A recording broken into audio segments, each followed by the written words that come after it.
teman-teman, sebelum kita belajar, mari kita bersama-sama baca doa. Ibu, ini suaranya jelas, Mas. Mari kita membaca doa sesuai kepercayaan masing-masing. Doa dimulai. Bismillahirrahmanirrahim. Rabbi zidni ilman warzuqni fahman. Amin.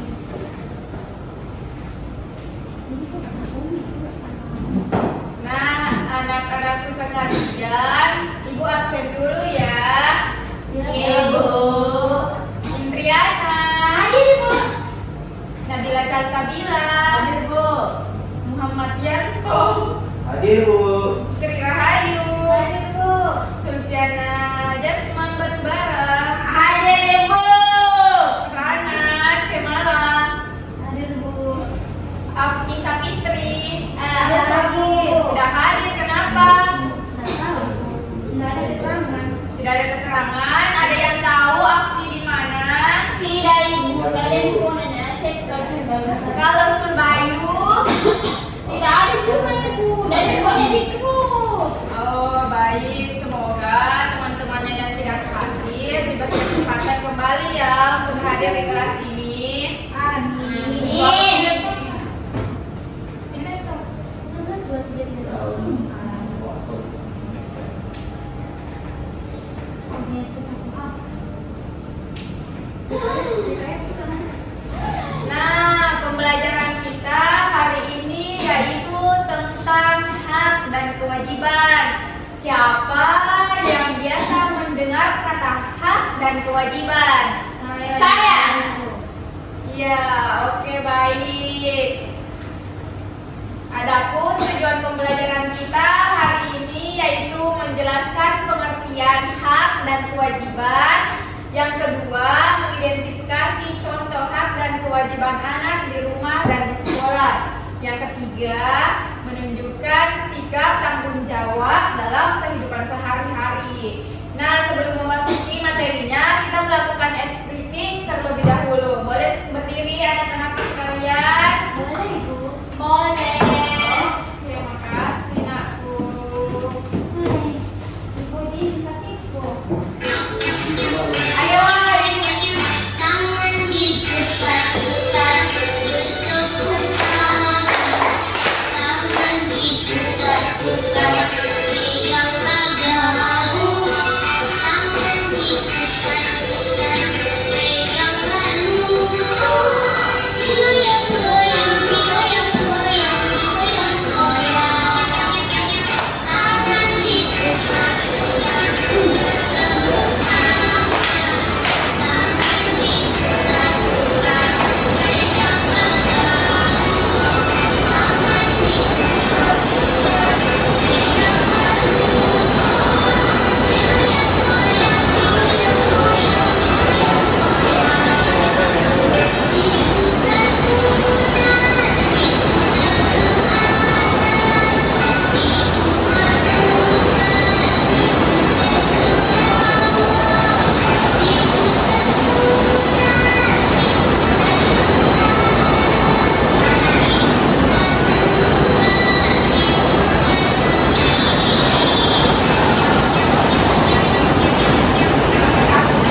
pembelajaran intinya. Nah, pengertian hak dan kewajiban. Ada yang mau membacakan satu orang? Oke, yang dibacakan hak ya. Oke, silakan. Saya Ibu. Nanti, Nana Jadi sedih. hak adalah sesuatu yang pantas kita terima sebagai manusia. Nah, betul sekali. Hak kita adalah sesuatu yang pantas diterima. Apakah juga yang punya hak? Iya, nak. Semua makhluk hidup itu mempunyai hak sejak dari lahir. Nah, untuk Nana silahkan membaca kewajiban. Kewajiban adalah sesuatu yang harus kita lakukan dengan tanggung jawab. Nah, betul sekali. Kita harus melakukan kewajiban dengan penuh tanggung jawab ya. Kita Iya, harus Ibu. mempertanggungjawabkan segala sesuatu yang dilakukan. Iya. Oke.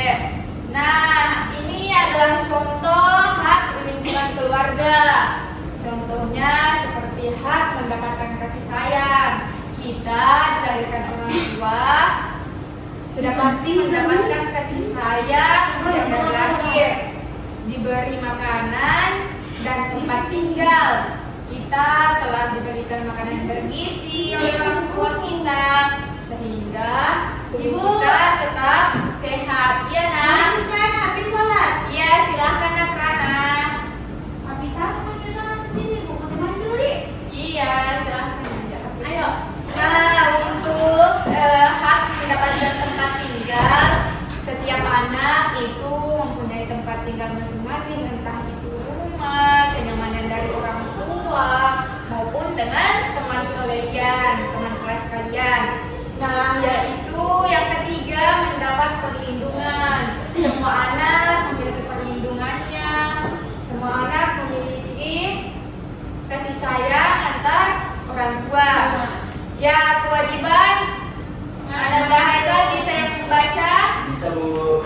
Oke, silahkan. Kewajiban pertama itu membantu orang tua, menjaga kebersihan rumah, hormat dan patuh kepada orang tua dan menyayangi keluarga. Nah, betul sekali. Kita sebagai anak yang berbakti, kita harus membantu pekerjaan orang tua karena kita mendapatkan amalnya, ibadahnya, dan hatinya orang tua.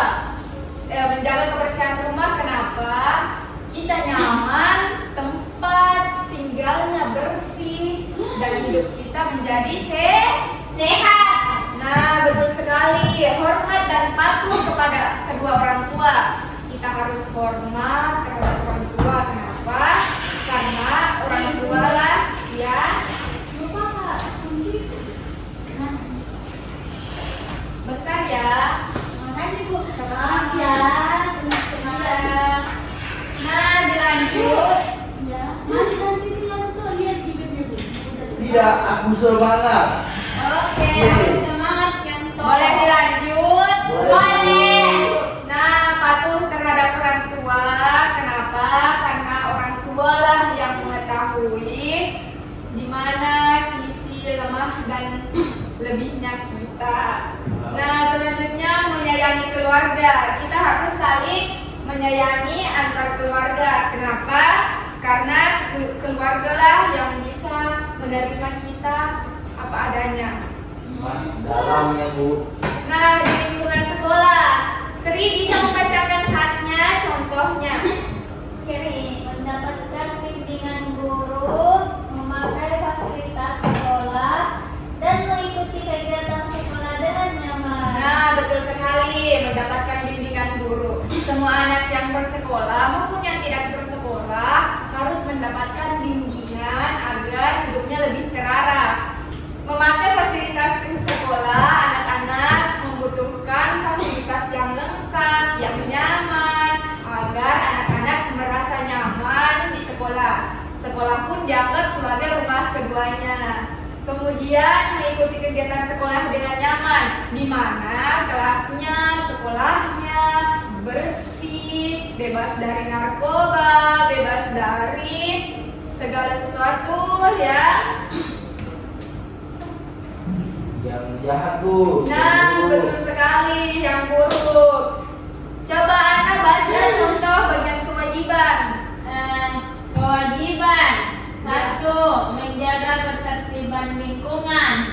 tidak berkelahi sama teman. Betul sekali.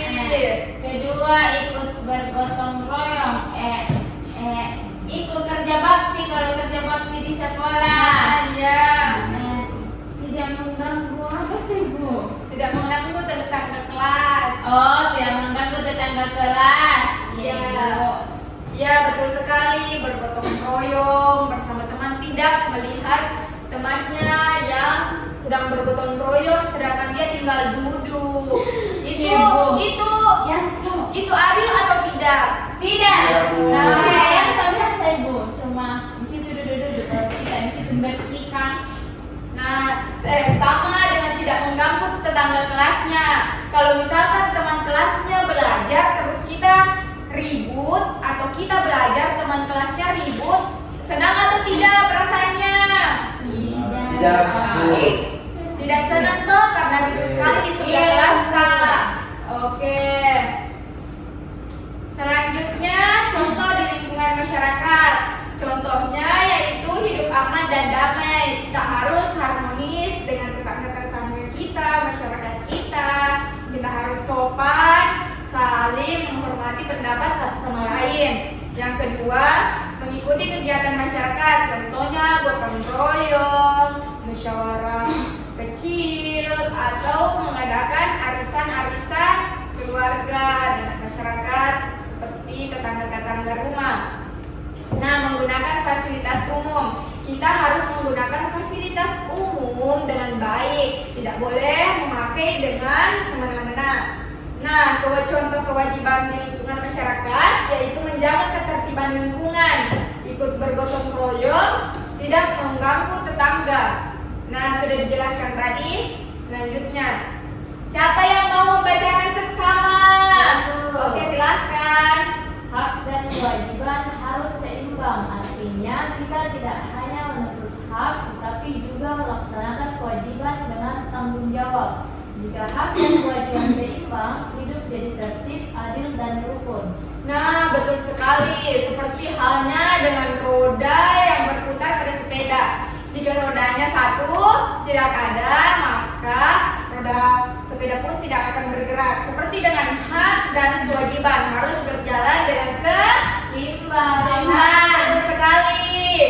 Artinya kita tidak menuntut hak tetapi juga melaksanakan kewajiban dengan tanggung jawab. Seperti anak-anak sekalian mengerjakan tugas.